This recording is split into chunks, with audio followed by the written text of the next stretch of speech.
rain had only just stopped when the body was discovered. Clouds hung low over the village of Heathermore, their bellies swollen with a second storm waiting to fall.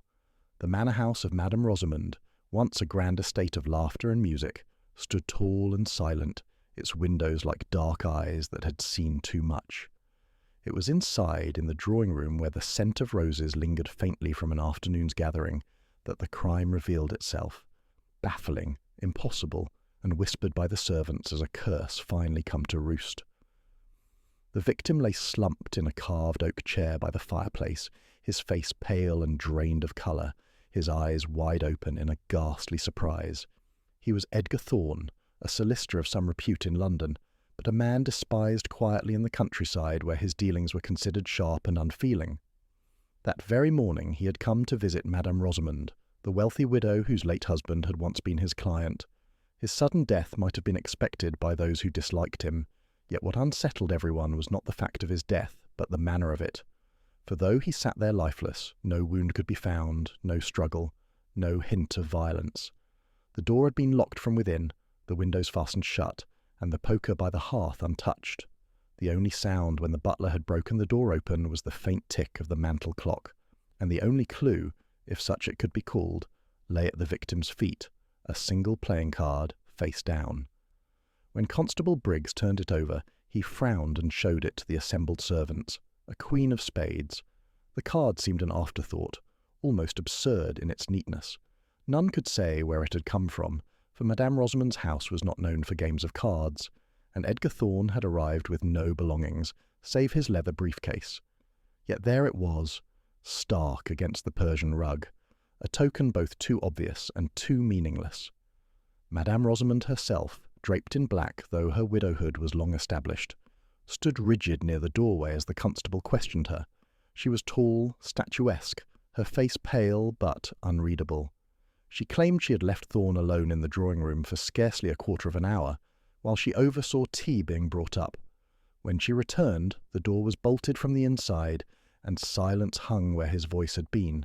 It was the butler, an old man with shaking hands, who fetched the constable to force the lock. The locked-room nature of the death set the village tongues wagging before nightfall. Some said poison, others spoke of madness, and a few whispered of vengeance long delayed. For Madame Rosamund's late husband, Sir Geoffrey, had perished in suspicious circumstances a decade earlier, and though no crime had ever been proven, it was said Edgar Thorne had profited from that death in ways too convenient to be chance. Now, Thorne had died in the very house his fortune had once helped wound. Miss Jane Marple, visiting Heathermore to stay with her old friend Mrs. Elspeth Hawthorne, heard of the affair before supper. Mrs. Hawthorne, breathless with the excitement of village scandal, recounted every detail gathered from her maid, who in turn had it from a cousin working in Madame Rosamund's kitchen. Miss Marple listened with her usual calm, knitting needles in her lap, though her eyes glimmered with sharp interest. A locked room, a sudden death, and a playing card left behind. It was the sort of puzzle that seemed at once contrived and deeply human. The next morning, Miss Marple joined Constable Briggs at the manor, her manner deceptively mild as she asked if she might see the room. Briggs, who knew the old lady's reputation in St. Mary Mead, hesitated only briefly before allowing it. The drawing-room remained unchanged since the night before. The body had been removed, but the chair stood exactly as it had, the clock still ticking solemnly above the mantel. Miss Marple bent slowly, her thin fingers brushing the edge of the rug where the Queen of Spades had lain. She asked after the card, and Briggs showed it to her, sealed in an envelope. "A strange thing," Briggs muttered. "No pack of cards in the house, none on the man himself. Could be a message, though from whom and to what end I can't yet say." Miss Marple nodded absently, her mind turning not to the card itself, but to the human nature behind it. She asked to see the briefcase Edgar Thorne had brought. Inside were papers of a legal sort, contracts, ledgers, and one sealed envelope addressed to Madame Rosamund. But there was no poison vial, no weapon, nothing to suggest immediate foul play. And yet Miss Marple's eyes lingered on the clock. It was peculiar, she thought, that the constable had mentioned hearing it tick as the only sound in the room. Such small details often meant more than larger gestures. She asked Briggs if he had checked the tea that had been sent up, and he replied it was untouched, for Thorne had died before lifting the cup. That ruled out the simplest means of poison, though it did not exclude others. As she moved about the room, her eyes took in not what was obvious, but what was missing. No smell of tobacco, though Thorne was known as a habitual smoker. No walking stick by the chair, though he had carried one into the house. The absence of such ordinary items made the presence of the Queen of Spades all the more pointed. By the time Miss Marple returned to Mrs. Hawthorn's cottage that afternoon, she had the beginnings of a thought, not yet a theory, but a suspicion. The locked door, the silent clock, the card that meant nothing and yet surely meant something. These were not random accidents. They were, she felt certain, the trappings of a crime designed to appear unsolvable. And when a crime is made to seem impossible, it is usually because someone wishes it to be seen that way. She said nothing to her hostess, save to remark that human wickedness, like mildew, had a way of creeping into the finest houses. But as she folded her knitting that evening, her mind worked quietly, testing possibilities, considering motives, and wondering whether Madame Rosamund's serene composure concealed grief, resentment, or something darker still. The morning after the discovery, a thin mist clung to the hedgerows of Heathermoor, softening the edges of the stone cottages and veiling the manor in an air of hushed secrecy. The death of Edgar Thorne had already become the only subject spoken of in Shopton Lane, though facts dwindled the further from the manor the story travelled, replaced by speculation and gossip. Within the house itself, however, facts, cold and precise, were still sought, though few were being found. Constable Briggs had returned early, determined to piece together a sensible account of the solicitor's death. He had interviewed the butler once more, pressed the cook about the tea-tray, and questioned the maids on comings and goings. Each reply was much the same. Mr. Thorne had entered alive and alone, Madame Rosamund had gone to arrange tea, and within 15 minutes the man was found dead in a locked room with no sign of struggle. Routine questions, routine answers, and still the matter of the Queen of Spades remained unexplained. Miss Marple, arriving with a courtesy that appeared almost casual, watched from the threshold as Briggs paced with his notebook. He greeted her politely, though with the faint weariness of a man who feared yet another villager offering theories of ghosts or curses. Yet something in Miss Marple's mild smile disarmed him, and he gestured for her to enter. The drawing-room was much as before, though the chair in which Thorne had died stood empty now, its cushions sagging faintly, as though memory itself had weight. Miss Marple's eyes wandered the space, not sweeping dramatically, but resting with deliberate quietness upon each object. The neat rows of porcelain figurines along the mantel, the arrangement of flowers by the window, the books stacked in precise order on the side table. It was a side table, in fact, that drew her eye longer than the others. She tilted her head slightly and asked the constable, "Forgive me, but does Madame Rosamund keep playing cards here? One finds them sometimes in country houses, used for whist or bridge." Briggs frowned and shook his head. "No cards in the house.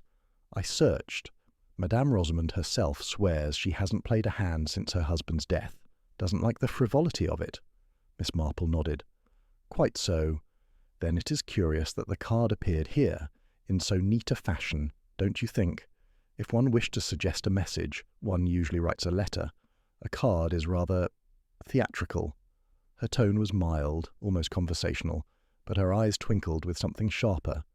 Briggs scratched his chin. Perhaps the killer wanted it that way. A dramatic gesture.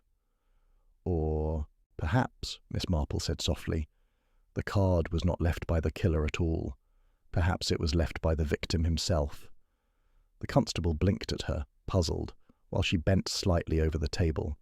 Her thin fingers hovered above a shallow dish of rose petals, clearly decorative, placed neatly beside a porcelain shepherdess. She did not touch, only studied. "How neat Madame Rosamund is," she murmured. "One might expect the dish in the centre, yet it is pushed to one side, as though to make room for something else, or to conceal a stain." Briggs came closer, leaning over. Indeed, faintly beneath the dish's rim, a small irregular mark stained the wood.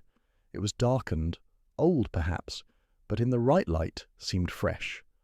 "Ink, maybe?" he muttered. "Possibly," Miss Marple said, "or something spilt in haste.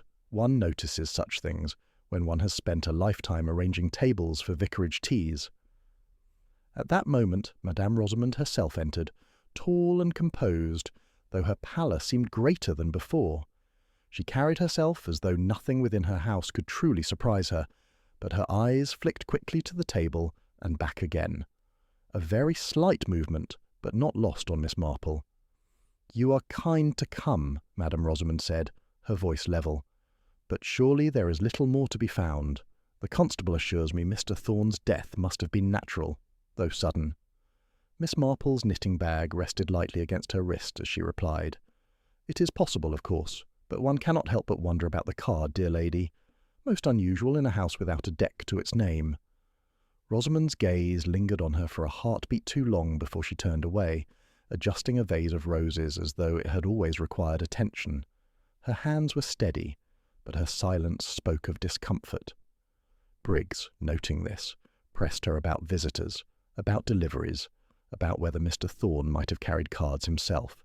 She denied it all, and with such calmness that suspicion could not rest there securely. When she left them again, Miss Marple turned her head slightly. "You saw her glance?" "I did," Briggs admitted. "Toward the table. Guilty conscience." "Not necessarily. Sometimes it is not guilt but fear one notices. Fear of what we may uncover, rather than fear of being discovered. It is quite a different thing." Her eyes fell next upon the fireplace. There, half hidden among the ashes, she noticed a faint scrap of paper, curled and blackened at its edges. Briggs stooped to retrieve it, brushing soot from the surface. The fragment bore half a name written in a sharp, legal hand. "Ros," before the ink vanished into charred blackness. "Could be part of a letter," Briggs said. "Burned in a hurry?" Miss Marple gave the smallest of nods. "And not thoroughly. The most incriminating things rarely burn as completely as one hopes. One must ask, why was it? Destroyed after the death, and not before. If it had no bearing on the crime, why the haste?" The constable muttered something about evidence, and tucked it into his notebook. Miss Marple, however, was thinking not of the letter itself, but of the human hand that had chosen to burn it. A hasty action, performed when fear ran stronger than caution. That was the mark of someone close to the matter indeed. When they left the drawing-room at last, Miss Marple paused in the hall. The grandfather clock ticked solemnly, its pendulum swinging in time with her thoughts. She asked Briggs if anyone else had been near the drawing-room during the fateful quarter hour. He replied that the maid, Clara, had been seen carrying laundry upstairs, and the gardener had been trimming hedges outside. Neither, he thought, had opportunity. Yet when Clara passed them in the hall, curtsying with downcast eyes, Miss Marple noticed the faintest hesitation in her step, as though afraid to be spoken to, and when Briggs called after her with a routine question, her answer was quick, too quick, the words tumbling without thought. That, to Miss Marple's seasoned ear, was not the sound of truth, but of someone eager to sound truthful. By the time they returned to the cottage for tea, Miss Marple's thoughts had gathered like the mist outside, shapeless but heavy with meaning. A misplaced dish, a burned scrap of paper, a maid's uneasy reply, a widow's flickering glance. None were proof, but all were signs. Signs of deception, of secrets lurking beneath the smooth veneer of Madame Rosamund's household. And if Edgar Thorne's death was meant to appear unsolvable, then somewhere within those small details lay the thread that, once tugged, would unravel the entire design. The next day dawned with a pale, watery sun that did little to chase the chill from the air. Inside Madame Rosamund's manor, the air was no warmer, heavy with unease and the faint perfume of roses that clung stubbornly to every room. Constable Briggs had decided to question the household more formally, and Miss Marple, under the guise of being a helpful bystander, was permitted to listen. She settled herself quietly in a corner of the morning-room, knitting needles moving with slow precision, her ears keenly attuned to every shift in tone, every hesitation in a servant's reply. The first to be called was the butler, Mr. Henderson, a stooped figure whose years of service weighed on his frame as heavily as the keyring at his side. He cleared his throat often, his voice dry as parchment. "I was in the kitchen corridor, sir, when Madame rang for tea. I prepared the tray myself, silver pot, 2 cups, milk, sugar. I handed it to Clara to carry up. Mr. Thorne had arrived scarcely a half-hour before, and he seemed in perfectly sound health." Briggs asked if Henderson had noticed anything unusual, but the old man shook his head firmly. Nothing at all. The door to the drawing-room was closed when I passed through with the tray. Later, Madame herself called me in distress, saying Mr. Thorne would not answer her knock. I fetched a poker and forced the lock. His words were steady, practised, and yet Miss Marple caught the faintest flicker of his eyes toward Madame Rosamund, who stood nearby, silent but watchful. It was not a look of guilt, but of loyalty, the kind of glance one gives when one's testimony has been rehearsed, or at the very least, aligned. Next came Clara, the maid, a young woman with nervous hands that worried at her apron hem. She curtsied awkwardly and answered quickly, almost breathlessly, as though eager to be done. "I carried the tray, sir, set it on the table beside Mr. Thorne. He thanked me, polite enough, and I left straight away. I heard nothing else until the commotion when the door was forced." Her account was neat, too neat. Briggs asked whether she had seen anyone else in the hall, and Clara shook her head at once. But Miss Marple noted how the girl's eyes darted, not in thought, but in evasion. People who tell the truth tend to recall slowly, considering details. People who lie often rush their answers, fearing to appear uncertain. Briggs pressed her further. Had Mr. Thorne touched the tea? "No, sir. The cup was full when I left him." Her voice rose slightly, defensive. "I swear it." Miss Marple let her needles click softly, a sound that seemed to unsettle the girl more than the constable's questions. She smiled kindly. "It is such a difficult thing, isn't it, dear, to remember exactly what someone did or did not touch, when one is only in the room a moment. But perhaps you noticed something else instead. His manner, perhaps. Did he seem anxious?" Clara hesitated, then blurted, "He was looking at a paper, very cross with it. Crumpled it up, he did, and threw it in the fire." Her eyes widened at her own words, as though realizing too late she had revealed more than she intended. That drew a sharp glance from Madame Rosamund, who stepped forward smoothly. "Mr. Thorne was often irritable, I believe. It need not signify anything. My late husband used to complain of his temper." Her voice was calm, but her fingers twisted a ring on her hand, a small betrayal of agitation. Briggs noted the remark, but Miss Marple's attention lingered not on the words themselves, but on the timing. Why had Clara omitted that detail at first, and why had Rosamund been so quick to smooth it over? A contradiction lay between what was said and what was left unsaid. The gardener, Mr. Willis, was next. He came in smelling faintly of damp earth, his boots leaving traces of soil on the polished floor. He was a broad man with blunt speech. "I was out trimming the yew hedge by the south window, sir. Can't say I saw much, only Madame passing through the garden when she went to the orangery. Didn't hear no noise from the drawing-room. Place was as still as the grave. Miss Marple's eyes narrowed ever so slightly at that last phrase. People often betrayed themselves not by invention, but by choice of words. She asked gently whether the windows had been open or shut. "Shut tight, ma'am," Willis replied, "and locked too. I checked after the fuss started, thinking maybe the poor man had tried to call out." Here another inconsistency emerged. If Willis had truly been outside trimming hedges, he could not have known whether the windows were locked until after the death was discovered. Why mention the lock so pointedly unless he wished to steer suspicion away from the possibility of outside interference? Miss Marple stored the detail quietly away. Last of all, Madame Rosamund herself was questioned. She answered with a composure that seemed almost too carefully composed, her voice low and controlled. "Mr. Thorne came to settle certain papers connected with my late husband's estate. I left him to read in the drawing-room while I instructed Henderson to prepare tea. When I returned, the door was locked and he did not reply. You know the rest." Briggs asked about the burned paper Clara had mentioned.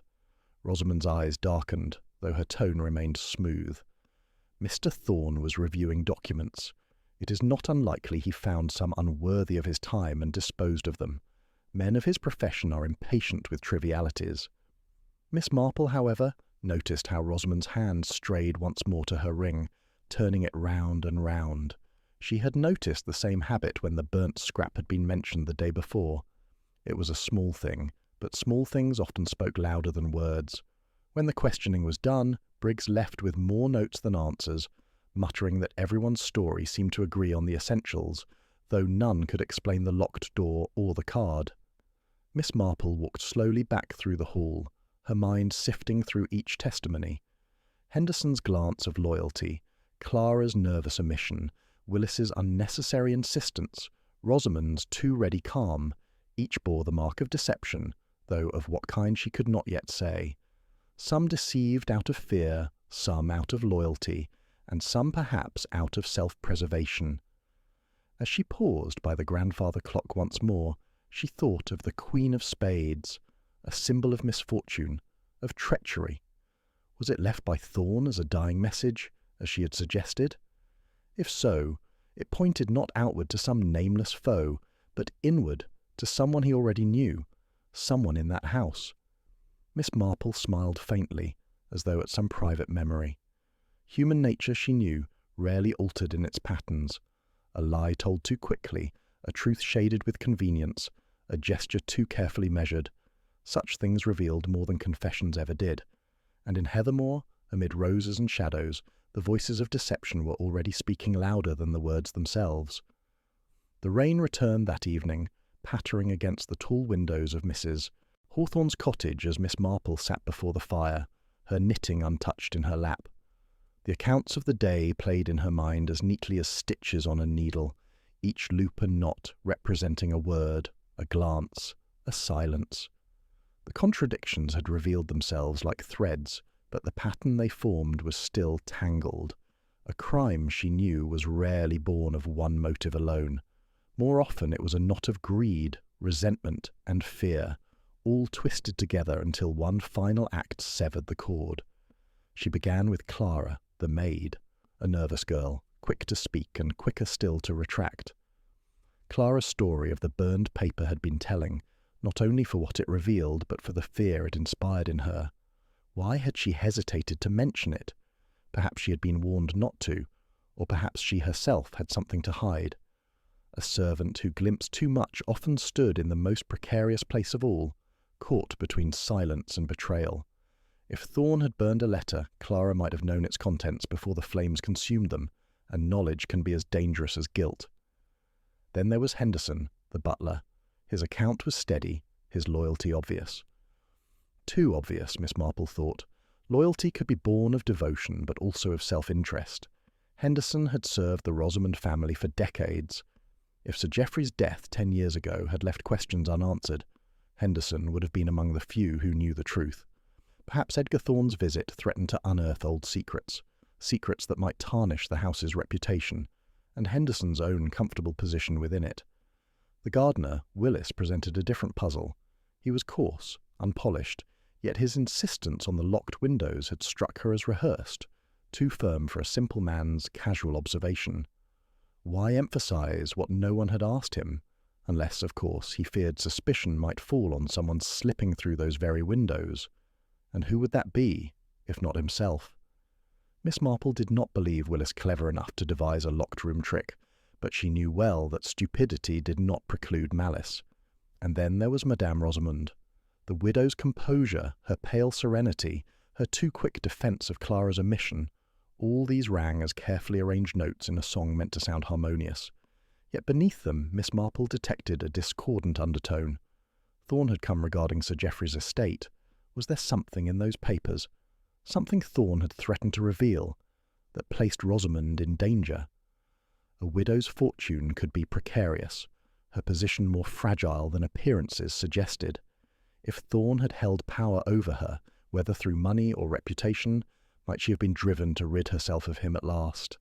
And yet, Miss Marple's mind caught upon the card once more, the Queen of Spades. Too dramatic, too deliberate, too unlike Madame Rosamund's severe character.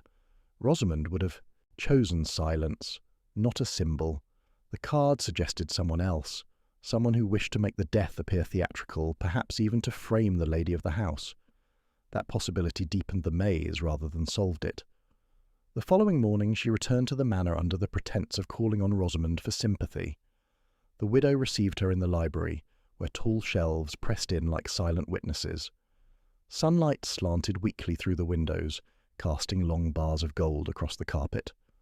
Rosamund looked drawn, her dark dress emphasizing the pallor of her face.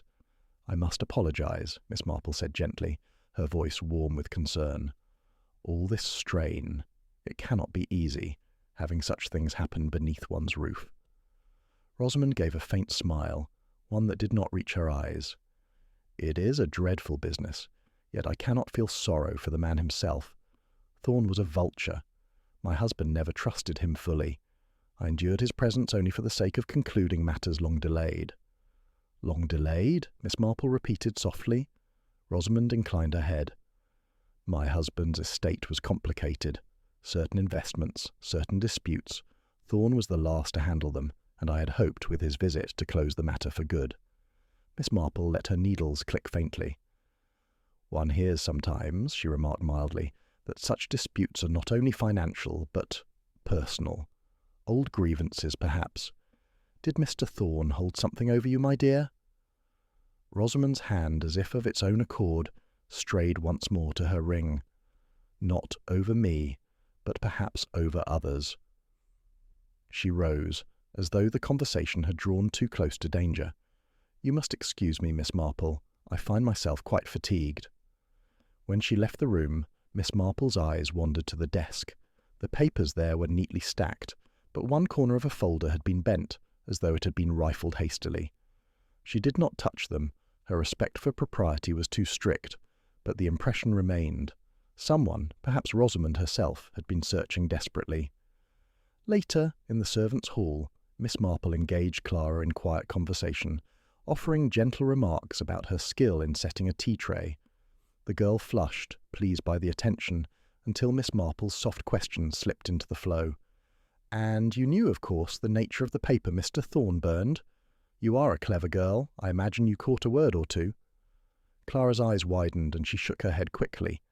"No, ma'am, nothing, only that it was about Sir Geoffrey." The denial came too quickly, and the slip too easily. Sir Geoffrey! So the dead man's shadow stretched even into this crime. Miss Marple left her then, but her thoughts churned. If Thorn had burned a paper concerning Sir Geoffrey, then his death was no accident of coincidence. Old wrongs had risen again, binding the present to the past. Every suspect seemed entangled. Henderson loyal to the family name, Clara frightened by what she knew, Willis suspicious in his evasions, and Rosamund herself caught between wealth preserved and secrets concealed. Yet no single motive explained it all. Greed could explain Thorn's power, but not the card. Revenge might explain the card, but not the locked room. Fear could explain the silence of the servants, but not the suddenness of the death. The threads twisted together, forming no clear knot, only a maze. That evening, as Miss Marple sat once more in Mrs. Hawthorn's parlour, she reflected aloud in her gentle way. It is most curious, how motives tangle. People think crimes are simple things. One person angry, one person greedy, one person afraid. But in truth, they are like roses in a hedge, all thorns and branches crossing one another. One cannot pluck one bloom without pricking oneself on 3 others. Mrs. Hawthorn, bewildered but indulgent, poured the tea. "And do you see the bloom, Jane? The one at the centre?" Miss Marple smiled faintly. "Not yet, dear, but I see the thorns well enough, and if I follow where they lead, I dare say the bloom will not remain hidden long." The mist had barely lifted from Heathermoor when Constable Briggs came striding toward Mrs. Hawthorn's gate, his boots clattering against the stones. Miss Marple, who had just settled herself in the parlour with her knitting, looked up as Mrs. Hawthorn fluttered in behind him, eyes alight with excitement. Briggs wasted little time with pleasantries. He was brimming with news. "Miss Marple, we've done it. The case is solved, or as good as. A confession of sorts, and hard evidence too. Willis, the gardener, he's our man." He spoke with the satisfaction of a man convinced of his own triumph. He explained that early that morning, a constable sent to search Willis's shed had discovered a bundle of playing cards tucked into a tin box beneath a pile of tools. Among them, missing from the deck, was the Queen of Spades. "He tried to deny they were his," Briggs said, "but we've more than that. Clara, the maid, came forward and swore she saw him lurking by the drawing-room door not long before the death. She says she held her tongue out of fear, but the sight of the card in his shed gave her courage." Mrs. Hawthorn gasped, delighted in the drama, but Miss Marple's needles clicked with a slow, thoughtful rhythm. "How very convenient," she murmured. Convenient or not, it's the truth, Briggs declared. Willis will be brought before the magistrate tomorrow. He had access to the house, means to slip the card into the room, and when pressed he near admitted as much, muttered something about showing up the lot of them. That sounds like guilt to me. Miss Marple inclined her head gently. Perhaps. Yet one wonders. She let the thought trail off, as though she had not the heart to dampen his satisfaction. Later that day she walked up to the manor, ostensibly to pay respects to Madame Rosamund. She found the widow serene, almost relieved, as though the burden of suspicion had been lifted from her shoulders. How dreadful that Willis should betray our trust, Rosamund said, though without the conviction of true shock. But justice will be done. Miss Marple smiled kindly, but her eyes lingered on Rosamund's hands, still twisting the ring upon her finger. Yes, she said softly, justice is always the hope. Clara, too, seemed emboldened by the discovery. In the servants' hall she spoke eagerly, insisting she had always suspected Willis of something, that his temper and secretive ways had frightened her. Henderson remained silent, polishing silver with mechanical precision, his face unreadable. Only once did his eyes meet Miss Marple's, and in that brief glance she saw not relief, but unease. That evening, Constable Briggs returned to Mrs. Hawthorn's cottage, papers in hand, already rehearsing the report he would deliver. It all fits neatly now, he said with satisfaction. Willis had a grievance against Thorne, claimed the man had cheated him in a land deal years ago. And if he meant to frame Madame Rosamund with that card, well, it failed. A brute like him was never clever enough to see it through. Miss Marple set aside her knitting. And yet, she said, her voice mild, it is curious, is it not, that the card was found so tidily by Thorne's feet? If Willis had placed it, why not leave it more carelessly, or hide it among his things until needed? It seems very obliging of him to have left it in just the right spot to draw attention. Briggs frowned, but dismissed it with a wave. Guilty men often make mistakes. Indeed, Miss Marple agreed. And yet sometimes, dear Constable, mistakes are not made by the guilty at all, but by those who wish to appear so. He laughed, indulgent, and declared the matter closed. But when he had gone, Mrs. Hawthorn turned anxiously to her friend. You don't believe Willis guilty, Jane? Miss Marple shook her head. No, dear. He may be guilty of foolishness, perhaps even of resentment, but not of this. A bundle of cards found so easily, a maid's testimony so suddenly offered. No, it is too neat. Life is rarely so obliging. I think Willis has been made a scapegoat, and I think the true hand remains hidden. That night Miss Marple lay awake longer than usual, the rain tapping against the window. She thought of Clara's eager words, of Rosamund's quiet relief, of Henderson's guarded silence. Each of them had gained something from Willis's fall. Clara safety, Rosamund freedom from suspicion, Henderson the preservation of his household's dignity. Too many benefits to be ignored. Meanwhile Willis sat in the constable's custody, bewildered, angry, muttering about wrongs done to him years before. He protested the cards had been planted, but his voice carried little weight. To the village, it seemed the crime had been solved. Only Miss Marple knew the truth was not so simple.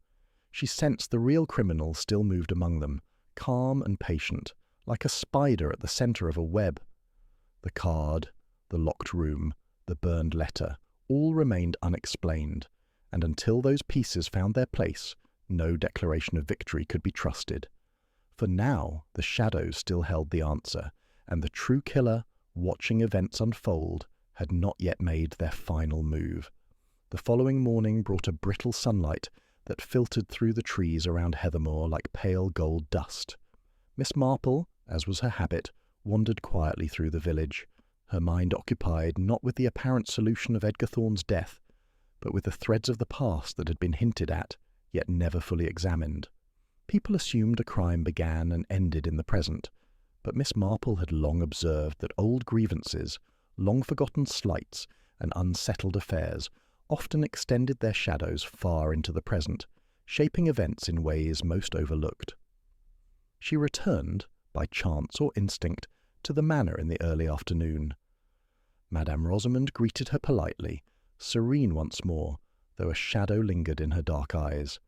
The drawing-room seemed the same, but Miss Marple's gaze lingered on the fireplace, and the faint, still unexplained blackened scrap of paper Clara had mentioned.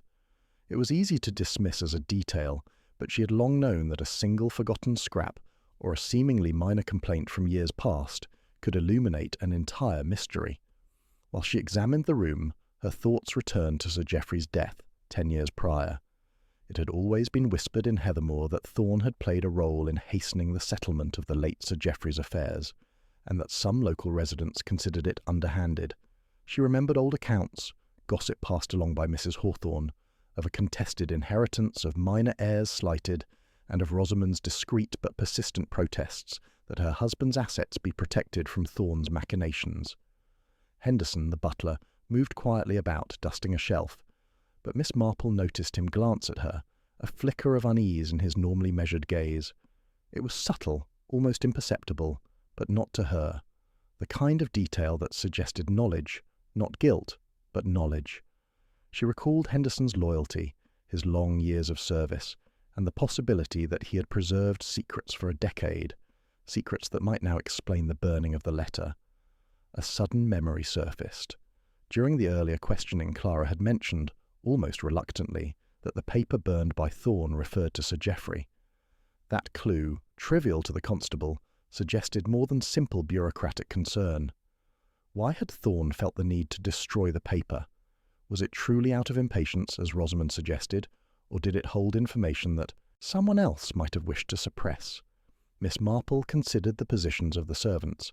Each had been close enough to see portions of the household's life, and each had been affected by old grievances in ways that could motivate fear, deception, or even complicity. Walking slowly to the mantel, she noted a photograph, faded but recognizable, of Sir Geoffrey and Rosamund standing beside a younger Henderson. Something about Henderson's expression, the barely there smirk, suggested that he had known more than he let on even then. She remembered hearing, years before, that Henderson had been entrusted with financial details and personal documents, a position of immense trust. Could it be that Thorn's visit, 10 years after his involvement in Geoffrey's estate, had threatened to reveal not just inconvenient truths about Rosamund, but about Henderson as well? Miss Marple's thoughts then returned to Willis, the gardener, and the too easy discovery of the playing card. The card seemed to have been placed deliberately, yet in a way that drew suspicion toward him. She pondered the subtle connections.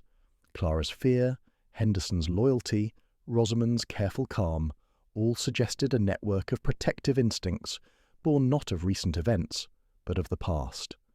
The gardener, unaware of this network, had been framed with such precision that everyone else's motives were obscured. Miss Marple's eyes fell on a ledger on the side table, one she had not yet examined closely.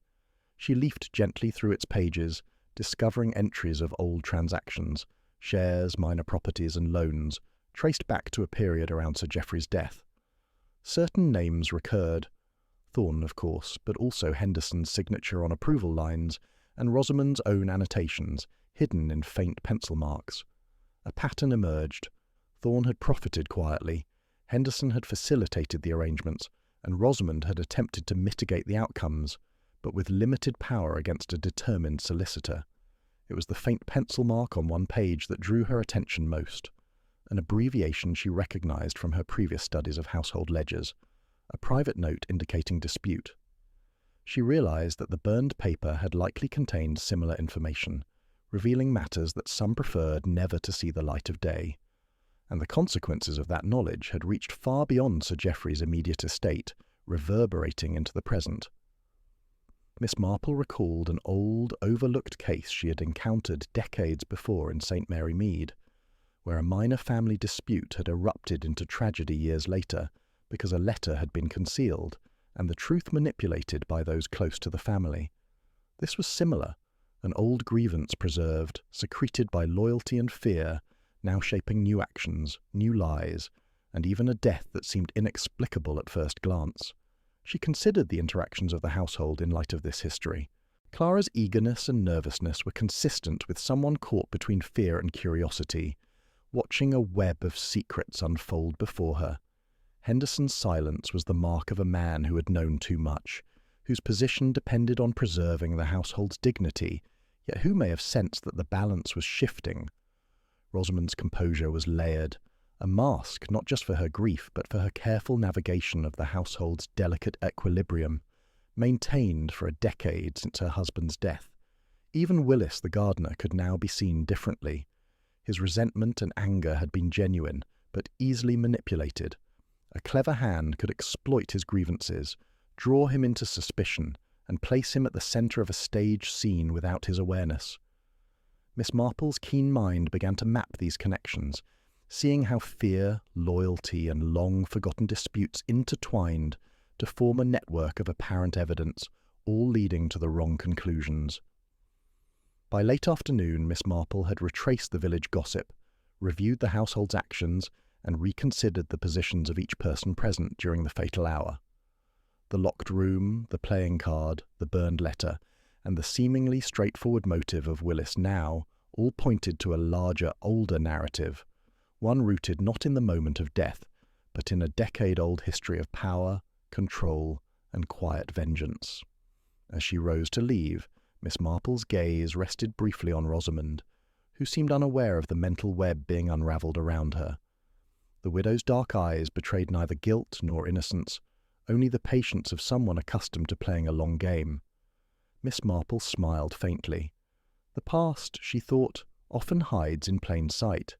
It takes only the right observer to recognise its shadows and follow them to the truth. Returning to Mrs. Hawthorn's parlour, she poured herself a cup of tea and allowed herself a small, satisfied sigh. The threads were beginning to form a coherent tapestry. The crime was not merely about Edgar Thorne's present visit or Willis's jealousy. It was a culmination of long-buried secrets, old loyalties, and carefully maintained facades. Now, all that remained was to see which shadow would emerge first when the light of scrutiny fell fully upon it. Miss Marple had spent the morning wandering the manor with her usual quiet observation, noting small details, the tilt of a picture frame, the faint indentations on the carpet, the lingering scent of tea where it had long been set aside. Yet she realized that observation alone would not suffice. Every witness, every servant, every member of the household had already been questioned. Every fact known, or so it seemed, had been recorded. If the truth was still hidden, she would need to employ something less conventional, a tactic that spoke not to what people said, but to how they felt and reacted. Her opportunity came later that afternoon, under the pretence of wishing to discuss some trivial domestic matter with Madame Rosamund. She arrived with a small, delicate notebook in hand and a pair of reading glasses perched on her nose, as though she were interested in Rosamund's handwriting or the ledger of minor household expenses. "Dear lady," she said mildly, "I thought it might be pleasant to examine the old letters and papers in the library. One never knows what little curiosities may have been preserved." Rosamund's eyes flickered with something subtle, a flash of unease quickly suppressed. "I'm afraid most papers have been sorted," she said smoothly. "But if there is something you wish to see—" She led Miss Marple to the library, her composure intact, though the tightness around her eyes betrayed a careful control. Miss Marple began leafing through old envelopes, pretending to be interested in ink stains, watermarks, and the looping script of signatures. She was not seeking information from the papers themselves, but from the person handling them. A simple psychological tactic. By presenting a harmless, innocuous task, she could watch for micro-reactions, slips of expression, gestures that might reveal hidden guilt or anxiety. After several minutes, she picked up an envelope slightly crumpled at one corner. "Ah," she said, in a tone of mild curiosity. "This seems to have been roughly opened. One wonders what urgency it must have contained." She let her fingers hover over the paper, turning it gently. Rosamund's hand twitched just slightly. It was imperceptible to anyone else, but Miss Marple noted the movement. "Do you recall its contents?" she asked lightly, as though the question were merely idle curiosity. Rosamund hesitated, her lips pressing together. "Just some notes regarding the estate, I believe. Nothing important." Her voice was smooth, but her eyes flicked away, and she cleared her throat as if to expel a thought she had nearly allowed to form. Miss Marple's knitting needles clicked softly against one another, drawing a small rhythm in the quiet room. "Estate matters are always of importance," she murmured. "And yet, some letters, one hopes, are best forgotten, are they not?" People sometimes write things in haste, angry notes, reminders of debts, or complaints. Rosamund's fingers tightened around the edge of the envelope. Complaints? I do not keep complaints. Her voice was a touch higher than usual, though still measured. Miss Marple nodded, eyes bright beneath her glasses. Indeed, but sometimes people forget. Sometimes a small detail, an overlooked phrase, a faint mark, can reveal more than one expects. You have been so diligent over the years. I thought perhaps you might know of a letter or two that had been burned or misplaced. Rosamund's hand froze, and Miss Marple held her gaze, calm and patient. A flush, subtle but unmistakable, coloured the widow's pale cheek. Then her composure returned, though a thin tremor passed through her shoulders as she exhaled. You are most observant, Miss Marple. But surely you do not think there is any wrongdoing. I would never— Of course not, Miss Marple interrupted gently. And yet, human nature being what it is, one sometimes reacts even when no wrongdoing has occurred. A faint gesture, a slip of the hand, or a sudden memory. She placed the envelope back gently on the table, leaning slightly closer, her eyes never leaving Rosamund's. Do you recall the paper Mr. Thorne burned? Rosamund's lips parted, a flash of surprise, but she quickly masked it with a polite cough. Yes, she said, her voice measured, but it was of no consequence. Of no consequence? Miss Marple echoed softly. And yet, someone took care to destroy it. Someone must have considered its contents dangerous. She let her voice trail off, letting the thought hang between them. Rosamund's hand wavered slightly over the envelope again, and Miss Marple noted it with keen interest. Here was the subtle crack, a reaction so small that only years of careful observation could catch it. It spoke of a mind accustomed to control, yet temporarily unsettled by the suggestion of a long-hidden secret being brought to light. Miss Marple allowed a silence to settle. You have preserved so much over the years, she said lightly, and yet one must wonder, what was preserved only to protect, and what to conceal? The widow's fingers clenched imperceptibly, her eyes flicking downward. For the first time she seemed uncertain, as if the careful mask she had worn so long was under gentle but firm pressure. Miss Marple, she said at last, voice almost a whisper, you are very clever, perhaps too clever for comfort. And yet, Miss Marple replied softly, cleverness does not make one cruel. It only allows one to see where others cannot. She closed the notebook with a quiet snap and moved toward the door. Thank you for your time. I do appreciate the effort of sorting old papers. It is a tedious task, is it not? Rosamund nodded, her hands folding in her lap. But Miss Marple had seen enough. The reaction, minute though it was, revealed a hidden tension. The widow had knowledge she preferred concealed. She had reacted to the mention of the burned paper and the envelope not with anger or confusion, but with a faint, involuntary unease. Outside, as she walked along the stone path toward Mrs. Hawthorn's cottage, Miss Marple considered the implications. Willis had been framed, the playing card, the staged evidence, the eager testimony. It was all too convenient. But the widow's reaction, small as it was, indicated that she was not innocent, merely careful. There was something she wished to protect, something rooted in the past and connected to Edgar Thorne's final visit. Miss Marple settled once more in the parlour, picking up her knitting but keeping her mind alert. The unconventional clue had revealed a subtle truth. Fear and caution, when examined closely, could speak as loudly as words. And now she knew where to look next. The faint tremor of the hand, the flicker of the eye, the careful avoidance of certain topics, all pointed toward a woman accustomed to secrecy and capable of manipulation.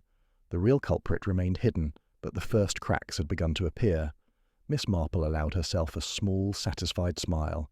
The test had worked. Soon the web of deception that had seemed so impenetrable would begin to unravel entirely. The morning air was crisp, carrying the faint scent of damp earth and fallen leaves, when Miss Marple returned once again to Heathermore Manor. Her mind was alight with the small clues she had observed, the widow's subtle unease, the hints from Henderson, the inconsistencies in Clara's testimony, and she felt the investigation finally gaining momentum. Each day, the web of deception became a little clearer. Yet she sensed, with the patience born of decades of observing human nature, that the closer she approached the truth, the more desperate someone would become to conceal it. She entered the drawing-room, expecting the orderly tranquillity she had come to associate with it. Instead, a small but unmistakable disturbance greeted her eyes. The papers she had noted previously, carefully stacked, some annotated in faint pencil, had been shifted. The envelope she had examined just 2 days before was missing entirely. The ledger she had leafed through now bore no sign of the delicate pencil mark that had caught her attention. Even the fireplace, the silent witness of burned letters and secret acts, seemed to have been tidied with meticulous care, erasing the faint evidence that had pointed toward the past. Miss Marple's first thought was of the servants. Could Henderson, ever fastidious, have moved the papers in an attempt to restore order? Perhaps Clara, eager to please, had tidied what she saw as clutter. But both theories seemed inadequate. The disappearance was too complete, too deliberate. This was no act of routine housekeeping. This was the work of someone determined to erase a trail before it could be fully followed. A knock at the door startled her slightly. It was Clara, cheeks flushed from running. "Miss Marple," she whispered urgently, "something's happened. The papers. They're gone. I don't know who—" She stopped abruptly, as though realizing the danger of speaking too freely. Miss Marple's voice was calm, though her mind raced. "Thank you, dear. That is important. Do you recall seeing anyone near the papers before they disappeared?" Clara shook her head, biting her lip. "No, but I heard footsteps last night, moving softly in the hall. I thought it was Henderson, perhaps Madame moving about, but—" "Footsteps," Miss Marple repeated softly, knitting needles clicking in thought, and yet nothing else disturbed. The girl hesitated, then shook her head again.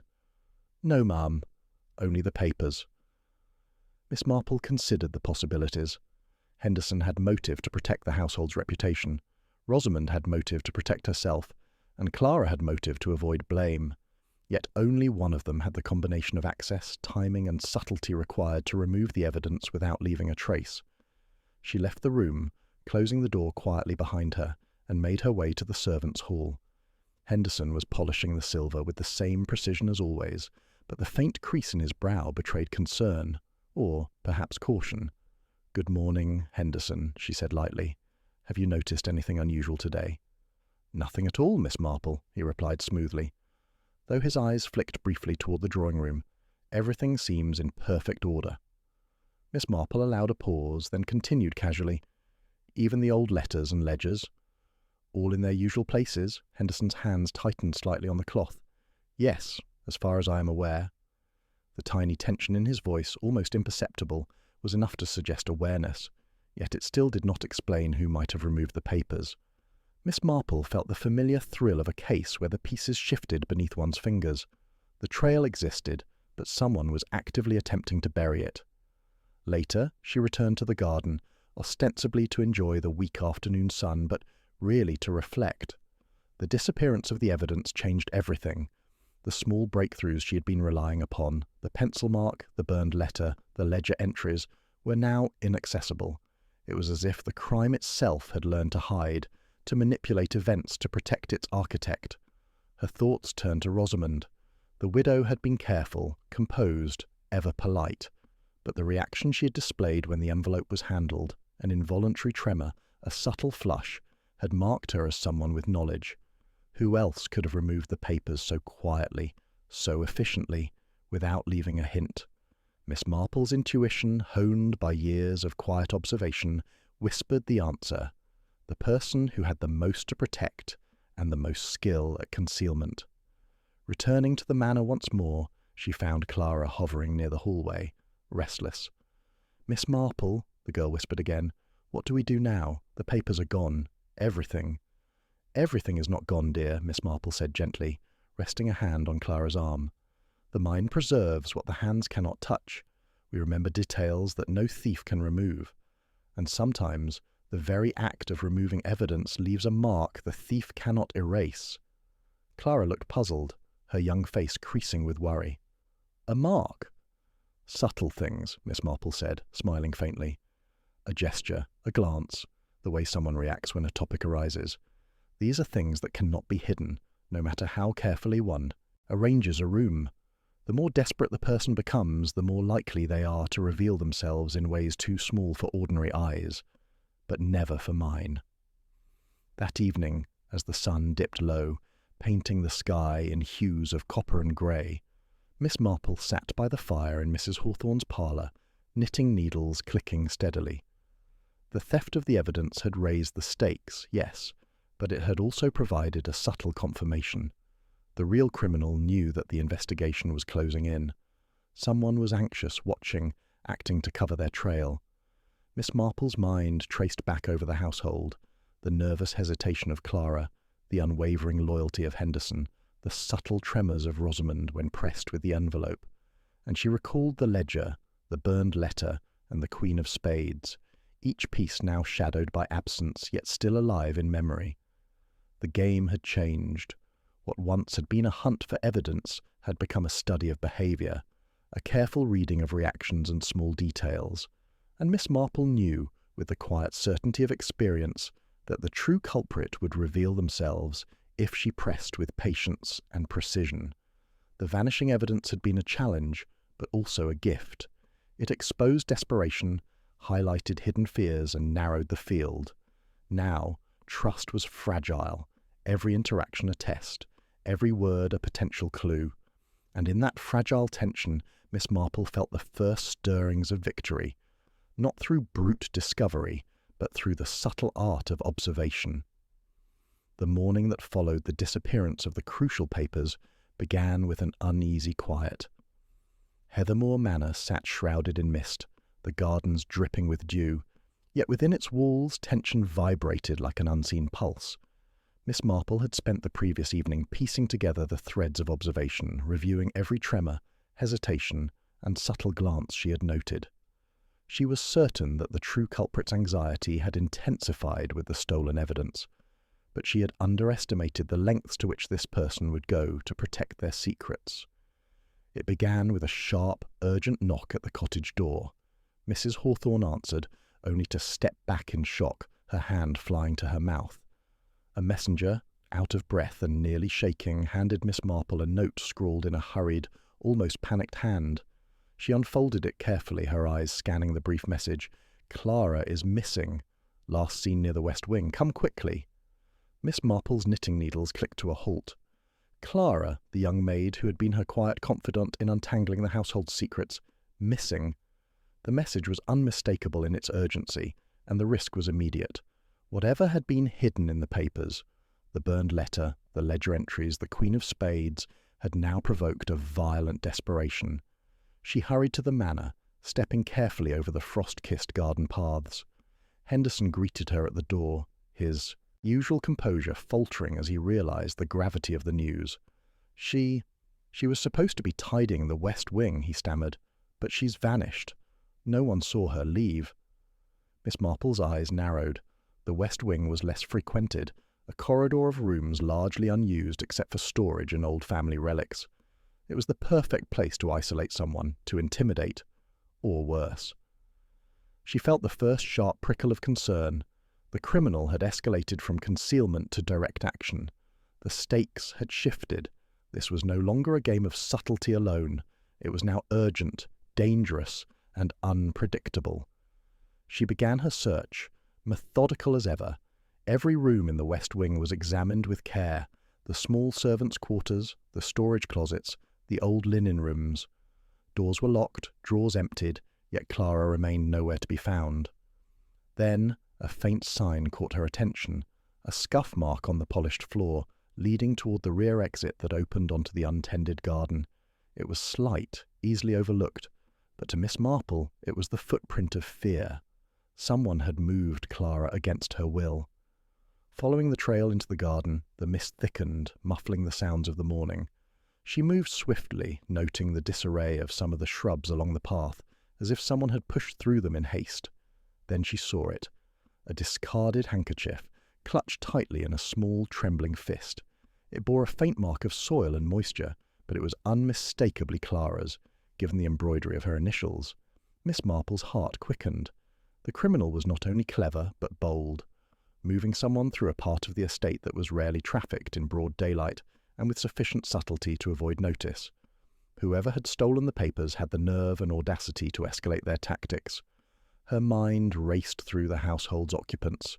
Rosamund, whose faint tremor had betrayed knowledge; Henderson, whose loyalty might compel him to protect or conceal; Willis, whose resentment had been manipulated to frame him; and Clara herself, now a pawn caught in the dangerous currents of secrecy.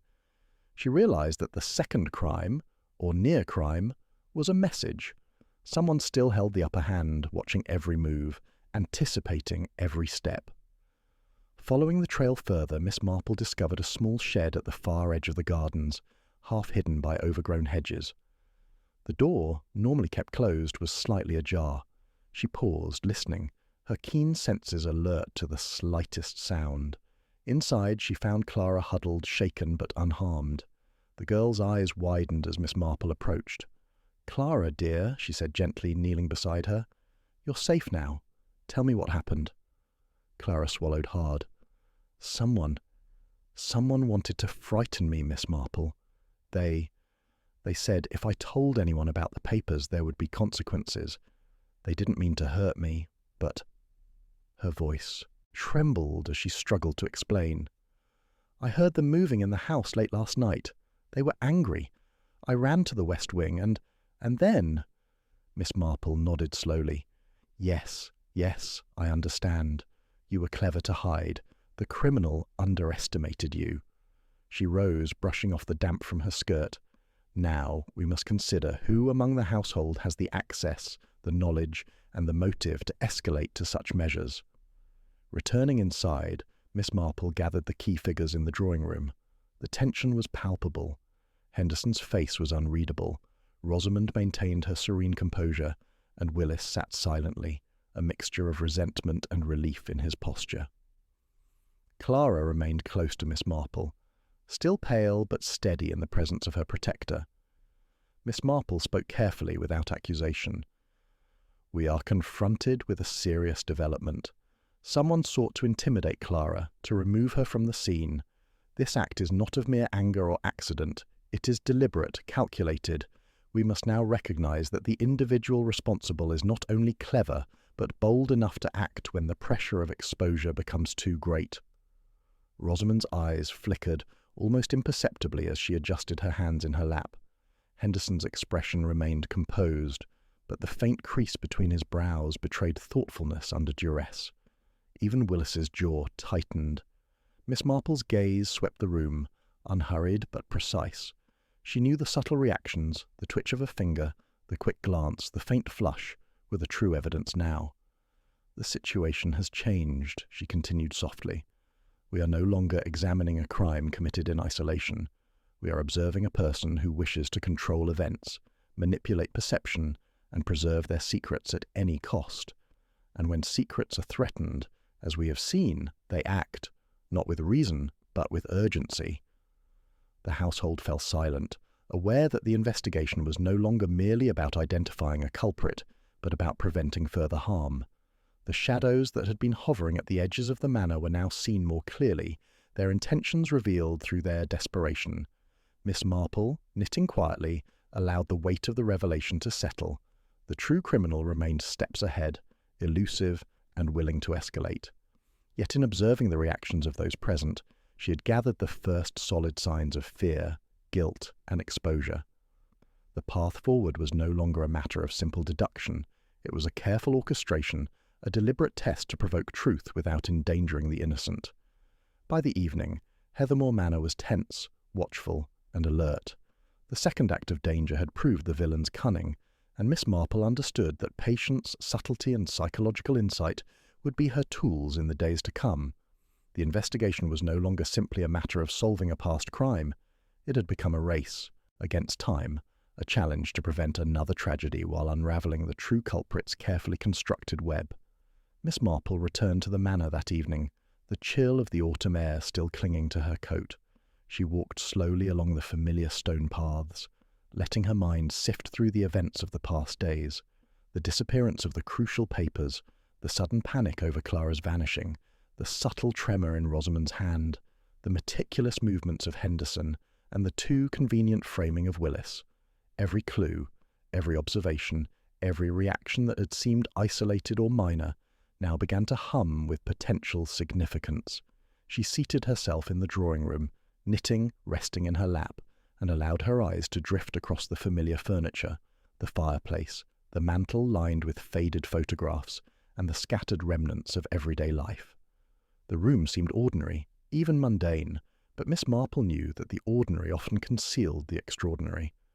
She recalled something from the morning.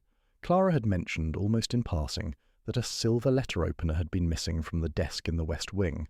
Everyone had considered it a trivial detail, perhaps mislaid during housekeeping, yet the memory tugged insistently at her thoughts. The letter-opener had been a gift from Sir Geoffrey, an elegant piece engraved with the family crest, used rarely except for ceremonial purposes. Why would someone remove it during a frantic search for papers, and why had it not been noticed until Clara mentioned it, almost reluctantly? Miss Marple's mind traced the connections: the removal of the papers, the intimidation of Clara, the trembling of Rosamund's hand, the ledger entries, the burned letter, and now this object. Slowly, almost imperceptibly, a pattern began to emerge. The thief had acted with precise intention, moving and removing things that carried personal significance or symbolic weight, rather than items of purely practical value. The Queen of Spades had been placed deliberately in Thorne's room. The burned letter was destroyed with care, and now the letter opener, a symbol of authority and inheritance, had vanished. These were not random acts of desperation. They were messages, subtle reminders of power and control, designed to steer suspicion, manipulate perception, and frighten anyone who might uncover the past. Miss Marple's thoughts returned to Rosamund. Her composure, her subtle tremor, the faint flush of worry, all suggested a mind intimately familiar with these symbols, a mind skilled in their manipulation. Then she remembered something else, a comment made by Henderson during an earlier conversation, almost thrown offhand. "Some objects, Miss Marple, carry more weight than words ever could." At the time, it had sounded like a general reflection, but now it resonated with new significance. The objects themselves, the papers, the card, the letter-opener, were the instruments of a carefully choreographed deception. A small smile touched Miss Marple's lips. The chaos, the fear, and the apparent randomness had masked an underlying order. Each act, each disappearance, each misplaced or removed object was part of a deliberate pattern, a sequence meant to direct attention, mislead the authorities, and protect the true criminal. And the pattern, once seen, made sense of all the minor inconsistencies that had frustrated everyone else. Willis's obvious anger, Clara's nervous hesitation, Henderson's unwavering loyalty, Rosamund's fleeting but telling reactions. She recalled the vanished envelope, the object that had first revealed the widow's unease. Its disappearance, at first a frustrating setback, now fit perfectly into the pattern. It had been removed not to conceal evidence from discovery entirely, but to draw attention to its absence to provoke reaction, and to confirm the position of those watching. And Clara's brief capture, the hurried scuff marks in the west wing, the discarded handkerchief, they were all designed to unsettle the household, to test resolve, and to obscure the trail. Miss Marple's knitting needles clicked softly as she considered the implications. The criminal had acted with foresight, manipulating both objects and people with a careful hand. And yet, the very precision of these actions was the key to unraveling the deception. Patterns could not exist without repetition, and repetition in turn revealed intention. By examining the small gestures, the minor disruptions, the seemingly trivial acts, Miss Marple began to trace the invisible thread that connected every event. Her mind returned once more to the Queen of Spades, the symbol that had first suggested mischief. Its placement had been too deliberate, too perfectly timed to be the act of a frustrated servant. Then the burned letter, the paper removed from sight, had echoed the same careful orchestration. And now the letter opener, the subtle threat of authority and inheritance, confirmed a mind working several steps ahead, anticipating every move of those around it. As the evening deepened, Miss Marple reviewed the mental map of the household. the interactions, the reactions, the hidden motives, and the symbols that had been manipulated. Each person had a role to play, whether intentionally or unwittingly.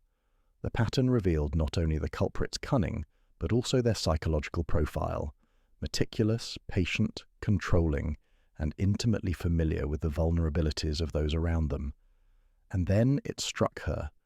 The key had been in plain sight all along, not in the grand gestures nor in the overt accusations, but in the subtle, overlooked details, the reactions to minor stimuli, the objects that were touched or avoided, the faint traces of fear and control. The criminal had relied on everyone's tendency to focus on the dramatic, the obvious, and the convenient. But Miss Marple's quiet attention had caught the hidden signals, the invisible threads of the pattern. She allowed herself a small, satisfied sigh. The pattern had emerged, and with it the shape of the final solution. The clues no longer existed as isolated frustrations. They formed a coherent whole, a map leading directly to the mind that had orchestrated the entire sequence of events. Miss Marple rose from her chair, knitting folded neatly on her lap. She looked out the window toward the misty gardens, her eyes bright with anticipation. The chaos that had seemed so impenetrable was now legible, the puzzle coming into focus. One carefully observed detail, once dismissed, had revealed the underlying order. The final confrontation, she knew, would depend not on brute force or rushed accusation, but on the deliberate application of insight, patience, and the subtle pressure of truth revealed through pattern. The pieces were in place. The path forward was clear, and the true culprit, though still moving unseen, had already begun to show themselves through the very pattern they had relied upon to deceive. Miss Marple spent the early hours of the morning in quiet reflection, knitting, resting on her lap, but her mind far from idle. Heathermore Manor lay shrouded in mist, the gardens glistening with dew, the faint cries of birds echoing softly through the still air.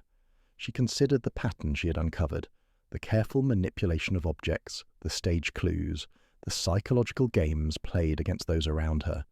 Each action, each subtle tremor, each calculated disappearance of evidence was a thread in a tapestry woven not simply to conceal, but to control. And control, she knew, was rarely motivated by the simple desires most people assumed. She had been focusing on the outward signs, the stolen papers, the Queen of Spades, Clara's brief disappearance, and now it was time to examine the deeper currents beneath them. The true motive, Miss Marple realized, would not be found in the tangible, the immediate, or the expected. Greed, jealousy, or revenge might explain minor acts, but the escalation of the crime, the boldness in stealing the evidence, the intimidation of Clara, the precision with which objects were removed and placed, hinted at something far more personal, far more intimate. Her thoughts returned to Rosamund. The widow's composure had always been impeccable, yet there had been subtle betrayals. The faint tremor when the envelope was handled, the flash of colour on her cheeks when certain subjects were mentioned, the way she guided conversation and then carefully withdrew. These were not merely signs of nervousness, they were markers of a mind operating under deep personal pressure. And what pressure could justify such a meticulous orchestration of fear, concealment, and manipulation? Miss Marple recalled the old gossip, barely whispered in the village years ago. Sir Geoffrey's death, the disputed inheritance, Thorne's quiet advantage over the family, and Rosamund's careful attempts to shield the estate and its occupants from exposure. At the time, these details had seemed like background, trivial to the present, but viewed together, they painted a different picture. Rosamund's motive was not simple vengeance, nor mere protection of wealth. It was an intricate response to perceived injustice, a psychological need to assert control over a world that had once deprived her of agency. The realization struck Miss Marple sharply. The crime had been a long game, cultivated over a decade. The burned letter, the altered ledger entries, the seemingly insignificant gestures of the household, all of it was part of a strategy to ensure that the past remained buried, that the injustice endured silently rather than erupting chaotically. And yet, with the arrival of Edgar Thorne, the old adversary whose visits threatened to disturb the carefully balanced household, the pattern had begun to fracture. She considered the psychological profile she had unwittingly begun to map, a person highly attuned to the reactions of others, capable of orchestrating events with patience, and utterly devoted to a cause beyond mere material gain. Rosamund's willingness to escalate, to intimidate Clara, to remove the papers, to manipulate perceptions, revealed a deep-seated need not only to protect her family's legacy, but to assert the narrative of her life as she believed it should be. She had been wronged, and she would not allow history to be rewritten by Thorne's interference. Miss Marple's reflection was interrupted by Clara, who had been quietly waiting nearby. The girl's eyes were wide with concern, her hands clasped nervously. "Miss Marple, I don't understand," she whispered. "Why would someone go to such lengths? The money, the papers, it doesn't seem worth all this fear." Miss Marple smiled gently. "Ah, dear, it is rarely the money that drives such acts. More often, it is the feeling of being wronged, the sense that one's life has been unfairly shaped, and the need to assert order over the chaos. The outward acts, the theft, the threats, the disappearance, are all expressions of that inner need. And when one feels cornered, when the risk of exposure grows, people will act with courage, cleverness, and even cruelty to protect what they believe is theirs by right." The quiet intensity of the explanation seemed to settle Clara, who nodded slowly. "So it's personal, all of it, not just about Thorne or the inheritance, but about her life and what she lost." "Precisely," Miss Marple said. "Rosamund is clever, patient, and careful, but she is also shaped by the events she endured, and willing to act when she believes the past itself is under threat. It is this need, this deep-seated desire to preserve her control and her story, that has guided her actions. That is the hidden motive." Miss Marple rose, walking slowly to the window and gazing toward the distant hedgerows of the estate. The realization of motive brought clarity. The steps she had observed, the seemingly random acts of manipulation, the disappearance of Clara and the papers, all were consistent with a psychological imperative far stronger than mere greed or revenge. This was a person driven by a profound need for security and narrative control, willing to construct an elaborate web of deceit and intimidation to maintain it. She returned to the drawing room, her gaze sweeping over the assembled household. Henderson, whose loyalty masked both knowledge and caution. Willis, whose resentment had been exploited. Clara, trembling yet attentive. And Rosamund, calm yet subtly taut, every movement measured and precise. Miss Marple's mind worked quickly, connecting the behavioral dots, tracing each reaction to its source in the hidden motive she had just uncovered. And then it crystallized fully. The sequence of events, the manipulations, the careful orchestration, all had been designed to protect not only a secret, but a sense of self, a personal narrative that Rosamund had laboured to preserve since Sir Geoffrey's death. The ultimate aim had never been simply to punish Thorne or to shield property. It had been to maintain equilibrium, to assert control over a life that had once been vulnerable, and to prevent the past from dictating the present. Miss Marple allowed herself a small, reflective smile. The crime had been far more complex than money or vengeance.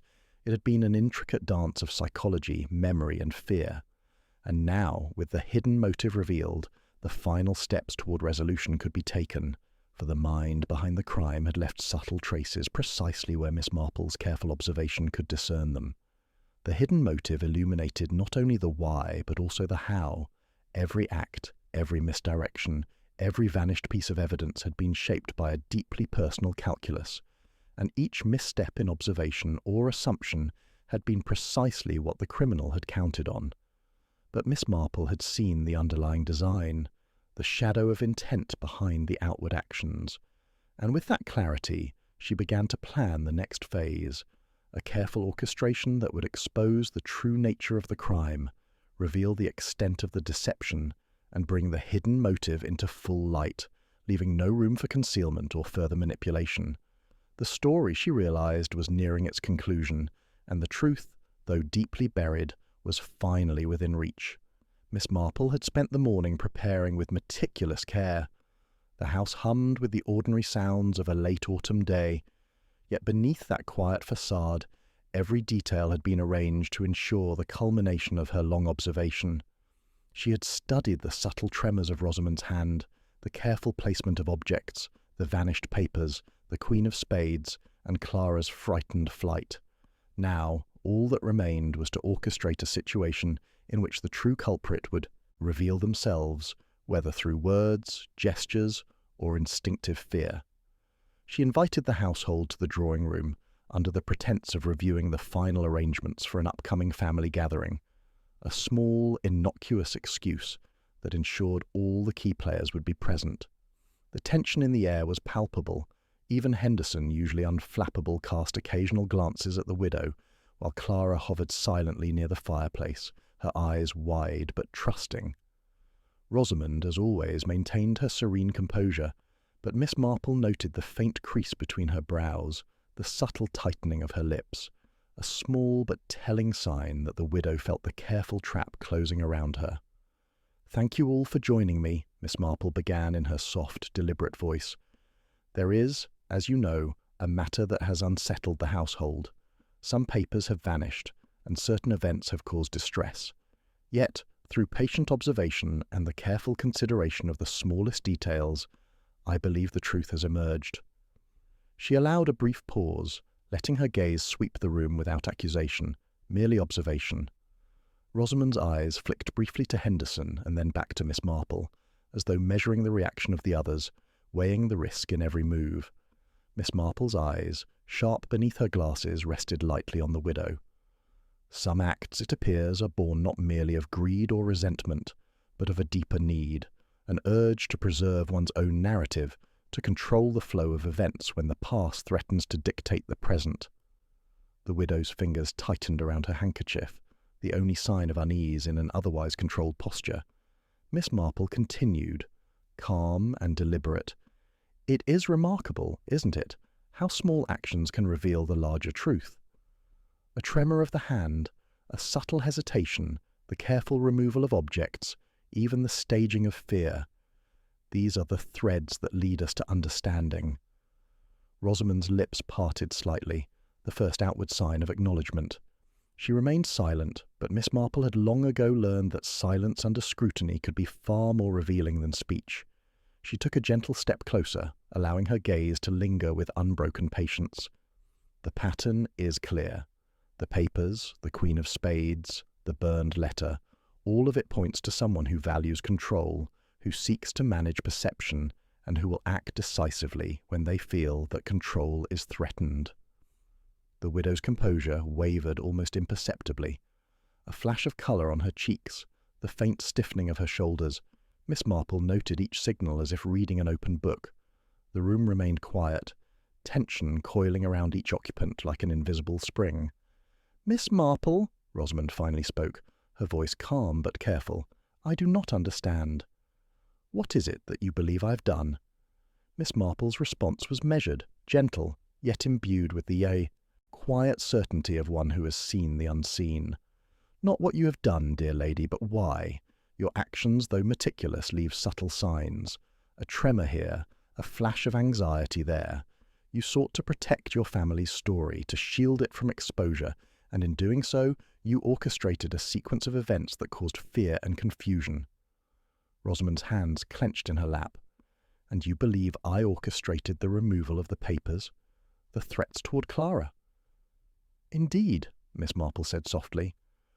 "All of it fits the pattern we have observed, the careful manipulation, the calculated misdirection, and the psychological control. The motive, as I have come to understand it, is not mere financial gain, nor simple vengeance. It is preservation, of legacy, of reputation, of a narrative you have long laboured to protect." For a moment, the widow said nothing. The room held its breath. Then slowly Rosamund leaned back in her chair, eyes meeting Miss Marple's with a mixture of resignation and defiance. "You see everything," she said quietly. "Even the small things I thought no one could notice. You are cleverer than I imagined." Miss Marple inclined her head slightly, her expression mild. "Cleverness is of little use against the careful observation of human nature. We reveal ourselves more in gestures than in words, more in instinct than in intention. And you, dear lady, left enough traces that even a pattern hidden in plain sight could not escape notice.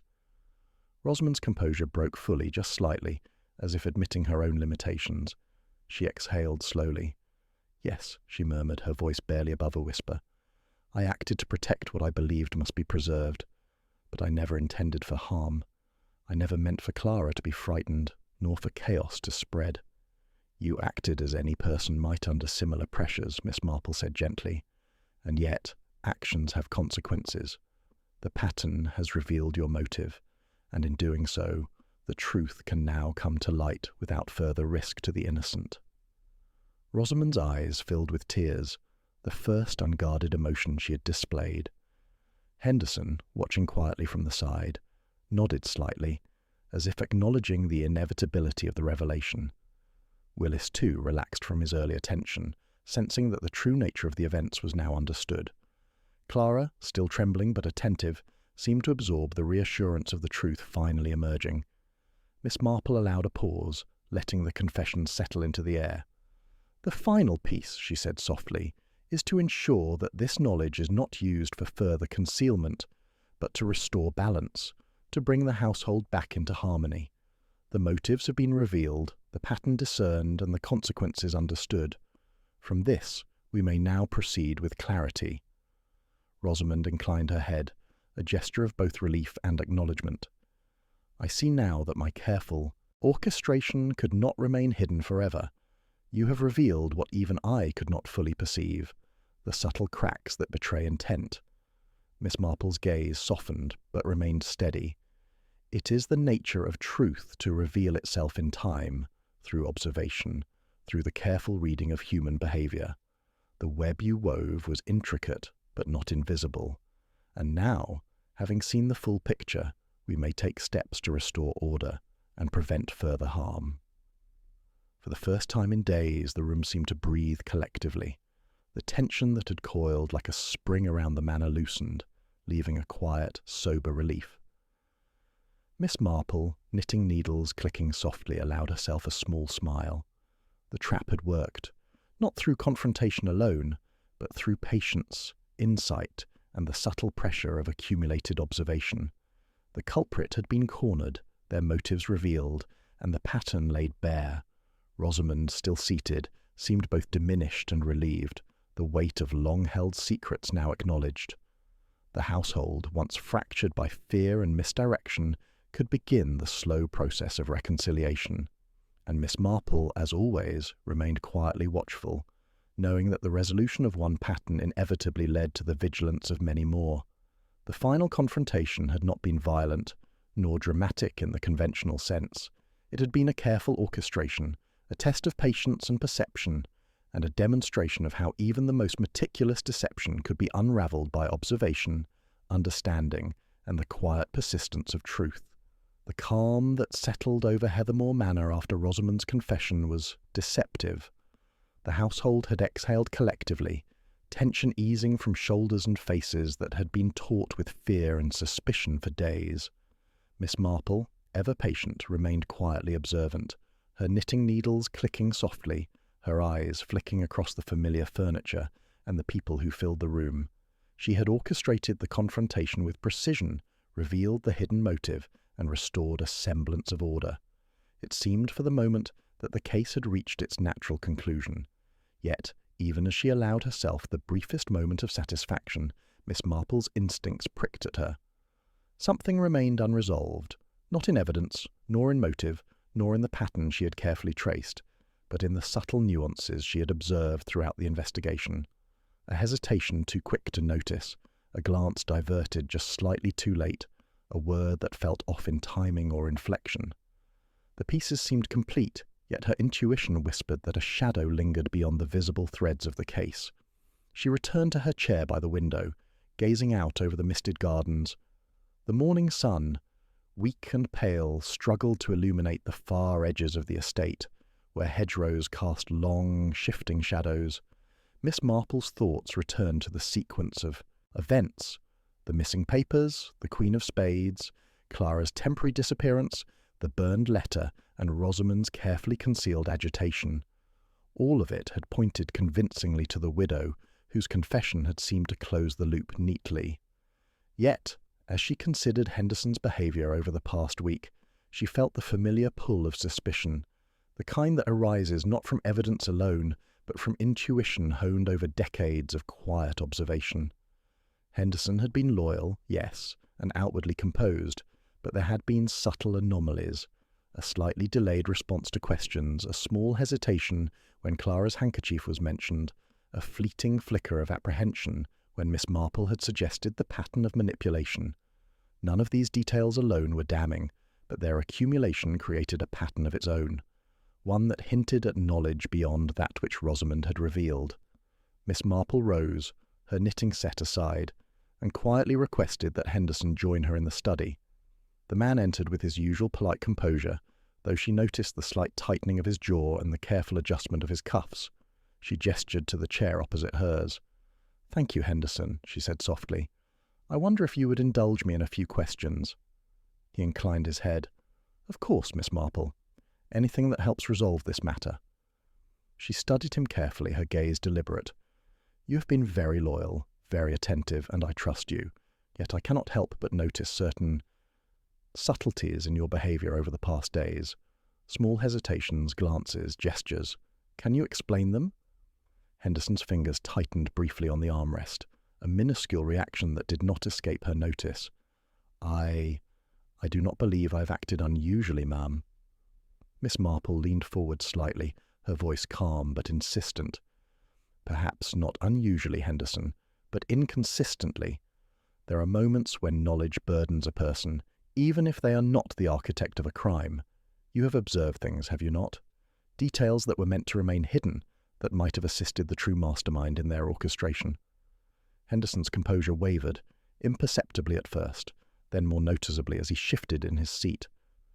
I saw certain things," he admitted cautiously, "that I did not report, believing it prudent to wait." "And these things," Miss Marple continued, "did they influence the unfolding of events? Did they assist in the disappearance of the papers or the manipulation of Clara?" The man hesitated, and for a moment the room seemed suspended in quiet tension. Then, with a slow exhalation, he confessed, "I had hoped merely to protect the household, to manage what I feared would spiral into disorder. I did not act out of malice toward anyone, but I moved the papers, adjusted their placement to shield Miss Rosamund from accusations I believed premature." Miss Marple's eyes narrowed slightly, her mind tracing the implications. Henderson had been the invisible hand, subtly steering events, ensuring that the true culpability appeared as he believed it should. He had manipulated the scene without Rosamund's knowledge, inadvertently deepening the web of deception even as he sought to preserve it. "You see," he continued, his voice barely above a whisper, "I feared that Miss Marple might uncover too much too quickly, that the household would unravel before we had any chance to protect it." Miss Marple nodded slowly, the puzzle pieces snapping into an additional layer of clarity. The previous revelations had been accurate. Rosamund was indeed motivated by a deep need to control her narrative, and she had orchestrated acts of subtle manipulation. Yet Henderson's intervention had added a final twist. It was he who had removed the papers entirely, misdirected attention at key moments, and created the conditions for the second act of fear, Clara's disappearance, without intending harm, but with a careful hand that obscured both his own involvement and the full measure of Rosamund's actions. The implications were significant. The case, which had seemed neatly resolved, was now layered with another subtle hand, a loyal servant acting out of misplaced caution, inadvertently shaping events to both conceal and complicate the truth. Miss Marple allowed a small smile to form. The twist was unexpected, yet perfectly consistent with the patterns she had observed. Human behaviour rarely operates in isolation, and the interplay of motives, loyalty, and fear often produces outcomes that appear almost too complex for ordinary reasoning. She leaned back, letting the weight of the revelation settle. "Henderson," she said softly, "your intentions were protective, yet your actions altered the course of events. You are a secondary architect of the confusion, a hand unseen but deeply influential." The man's head inclined slightly in acknowledgement, relief and remorse mingling on his face. "Yes, Miss Marple, I see now that my choices complicated the matter, though I hoped only to prevent harm." Miss Marple's voice remained calm, authoritative, yet gentle. "And now, knowing this, we can address the final pieces. The crime's motivation, the sequence of actions, the manipulations, and the hidden hand are all visible. The pattern, once obscured by well-intentioned interference, is complete. The household may finally understand what has transpired, and no further danger remains, so long as we recognize the lessons in both intent and consequence." Henderson exhaled, the tension leaving him slowly, as he realized the full measure of Miss Marple's insight. Even the most careful manipulation, even the most loyal intervention, could not withstand her attention to subtle detail, her understanding of psychology, and her patient observation. Miss Marple glanced around the study, her gaze steady and assured.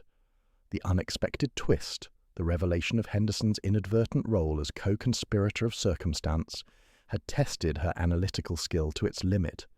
Yet, as always, the truth had emerged, resilient and inevitable, waiting only for the keen eye and patient mind capable of perceiving it. The case, at last, was complete, not simply in the resolution of Rosamund's motives, but in understanding the hidden interplay of human behavior that had shaped every action, every disappearance, every subtle fear within Heathermore Manor.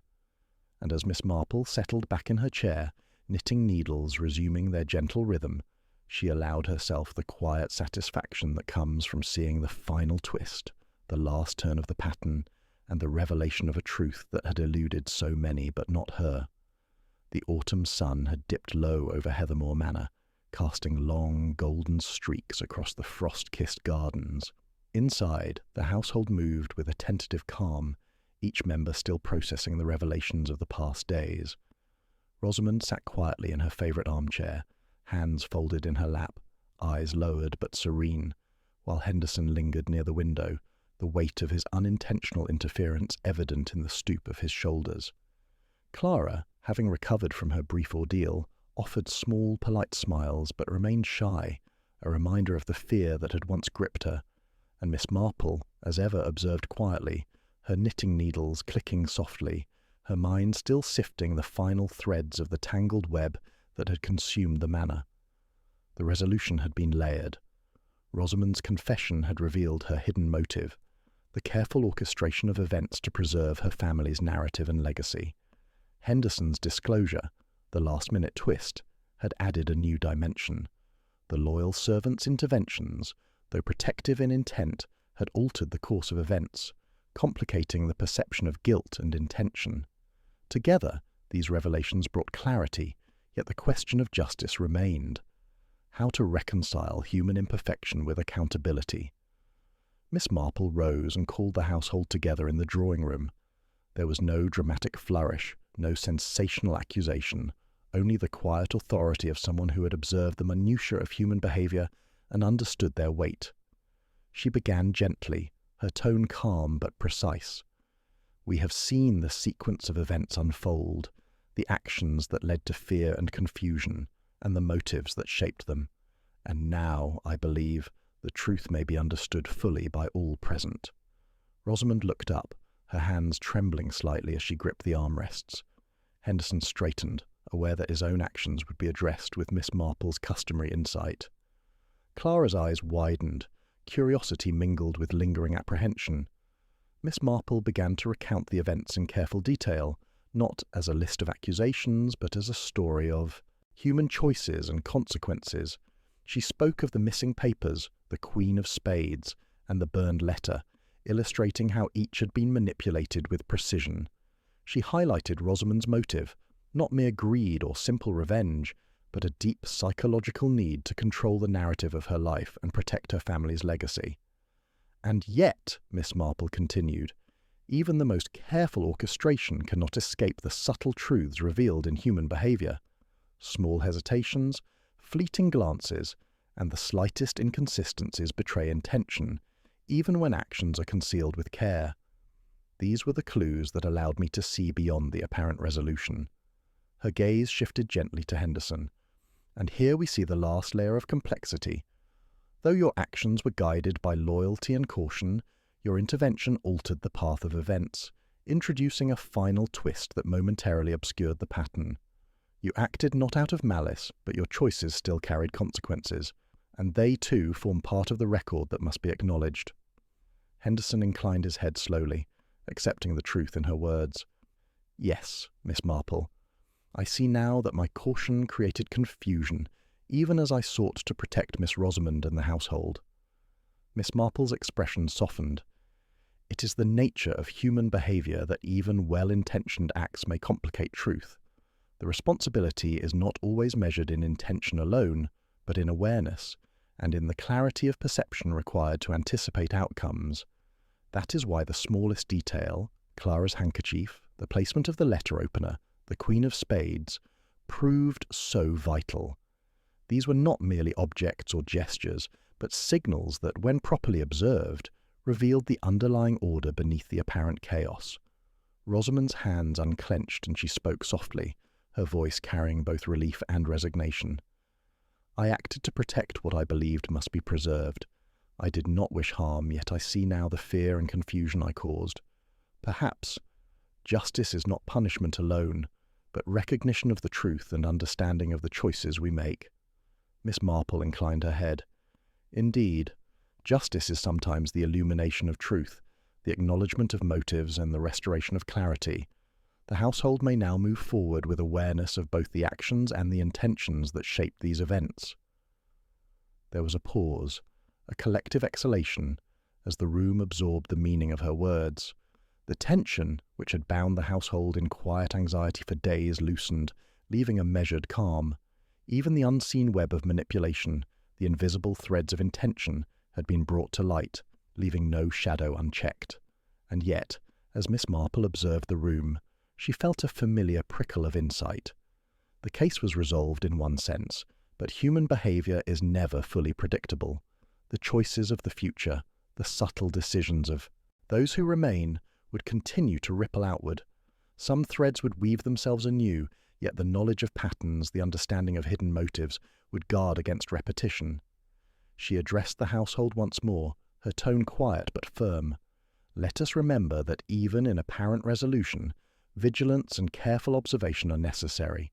The patterns we uncover tell us not only what has been, but what may yet occur if lessons are ignored. Awareness and understanding are the finest forms of justice, for they prevent harm before it is repeated. Rosamund nodded, a faint smile touching her lips. Henderson exhaled, relief tempered by reflection. Clara, emboldened by the resolution, offered a soft, genuine smile, her trust in Miss Marple strengthened by the clarity of truth. As the household settled into a measured calm, Miss Marple resumed her knitting, her eyes still alert to the faintest movements, the subtlest signs of unease. The case had been resolved, yet the lesson lingered. Human behaviour is complex, motives are layered, and even well-intentioned actions may leave consequences unforeseen. The true victory was not in punishment, but in understanding, in the illumination of patterns, and in the restoration of awareness. The manor, once tangled in fear and misdirection, now breathed with a tentative serenity. Yet Miss Marple, knitting quietly in her corner, knew that vigilance, observation, and the careful reading of human nature would always be necessary. The story had reached its conclusion, but the subtle lessons of the household, of motives, of patterns, and of unseen influence, would remain, a quiet reminder of the depth of human complexity and the enduring necessity of insight. The truth had been revealed. Justice in the fullest sense had been served, not through punishment alone, but through clarity, awareness, and the understanding of every subtle clue, every overlooked detail, every human choice that had shaped the events of Heathermore Manor. And in that quiet illumination, Miss Marple's keen mind remained one step ahead, the final arbiter of insight, patience and reason, in a world where appearances so often deceive. The sun had fully set over Heathermore Manor, and the estate was draped in the soft, velvety shadows of early evening. The household, once taut with fear and suspicion, now moved with measured calm.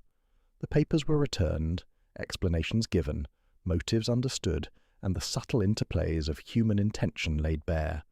Miss Marple, having guided the truth to full illumination, gathered her coat and hat in the quiet of the drawing-room, her knitting folded neatly on the table beside her. Clara approached her, small and hesitant, yet emboldened by the resolution. "Miss Marple," she said softly, "will it truly be all right now?" Miss Marple's eyes, sharp and warm, met the girl's. "All will be well, my dear, but remember, the world is never so simple that one story closes. Entirely. There are always threads, always patterns, and sometimes what seems resolved may yet hold surprises." Rosamund watched from her chair, composed now but still shadowed by the gravity of her own actions. She inclined her head slightly in acknowledgment, a silent apology and gratitude in equal measure. Henderson lingered near the doorway, contemplative, his loyalty intact but tempered by the lessons of observation and unintended consequence. Miss Marple stepped onto the veranda, the cool evening air brushing her face. She paused, letting her gaze wander over the hedgerows, the fading light casting long, intricate shadows that reminded her of the complex human designs she had so often observed.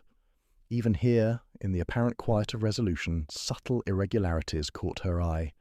A footprint in the gravel that didn't quite match the known paths, the faint residue of ink on a forgotten blotter, a faint, almost imperceptible mark on the windowsill of the west wing. Minor details, perhaps, insignificant to most, but Miss Marple's mind noted them with quiet precision.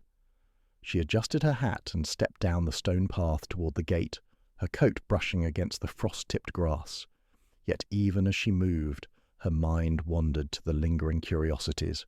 Henderson's hesitations, a phrase muttered by Clara in passing, the fleeting gleam in Rosamund's eyes when a particular ledger was mentioned. Everything fit the pattern, yes, but something, somewhere whispered that the tapestry was not fully complete. The wind shifted, carrying the faint scent of smoke from a distant hearth and the sharper tang of the surrounding forest. Miss Marple paused briefly, sensing the subtle pull of intuition, the kind that had guided her through so many tangled human narratives. There was a rhythm to these things, a cadence that, once understood, revealed the unseen connections, and she knew, with quiet certainty, that the Manor's story was but one chapter. Her thoughts drifted back to the small, overlooked details of the case, the Queen of Spades, the letter opener, the burned correspondence, and Henderson's unintentional interventions. Each had contributed to the resolution, yet the inconsistencies, the faint misalignment of footprints, the slightly altered ledger entry, the minute residue of ink, hinted that the story might continue in subtle ways, in the shadows of understanding, in corners too small for casual observation. As she walked down the path toward the gate, Miss Marple considered the nature of mysteries themselves. They were rarely fully contained, rarely entirely neat. Resolution might come in appearance, but the human mind, with all its intricacies, rarely rested. There would always be new patterns to detect, motives to uncover, and subtleties to interpret. Even here, in the quiet aftermath, the threads of the unseen world persisted, delicate and tenacious, waiting to be traced by a careful eye. She reached the gate, her fingers, brushing the ironwork, and looked back at the manor. Lights glimmered in the windows, shadows stretching and contracting with the flicker of hearth fires. The household had survived the storm of revelations, yet Miss Marple's mind remained alert. Somewhere, beyond the walls, perhaps in another estate, another village, another life, the next pattern was forming. Perhaps a seemingly minor act, a stray word, a misplaced object, would signal the beginning of a new story, and when it did, she would see it, the hidden design, the motivation, the subtle imbalance that demanded attention. With a quiet smile, she lifted her gaze to the horizon, where the first stars of the evening pricked the deepening sky. The mysteries of human nature were inexhaustible, and she, with patience and careful observation, would follow them wherever they led. As the manor receded behind her, Miss Marple's mind lingered for a moment on the small details she could not yet fully explain, the faint smudge of ink, the irregularity in the hedgerow path, and a curious note she had found tucked behind a forgotten ledger page. The note had been brief, cryptic. "Some truths are best watched, not touched. No signature, no further explanation, a riddle, a warning, or perhaps a clue to a story yet untold. The detective walked on, the gate swinging closed behind her with a soft click. The manor was quiet, the household at rest, but Miss Marple's keen eyes had caught the whisper of something unresolved. The world beyond Heathermore brimmed with the potential for new patterns, new deceptions, and new revelations. One could rest for a time, but the mysteries of human behaviour, ever intricate and endlessly layered, never truly ended. With her knitting neatly stowed, her mind alert and her instincts sharp, Miss Marple disappeared into the cool evening, carrying with her the knowledge that the case had concluded. Yet the human story, its quirks, its secrets, its subtle distortions, would continue to unfold, and she, as always, would be ready. The lingering question remained, small but insistent, echoing in the recesses of her mind. Who, what, or where lay behind the cryptic message, and what new pattern, subtle and unseen, awaited her in the days to come? The mystery never ends.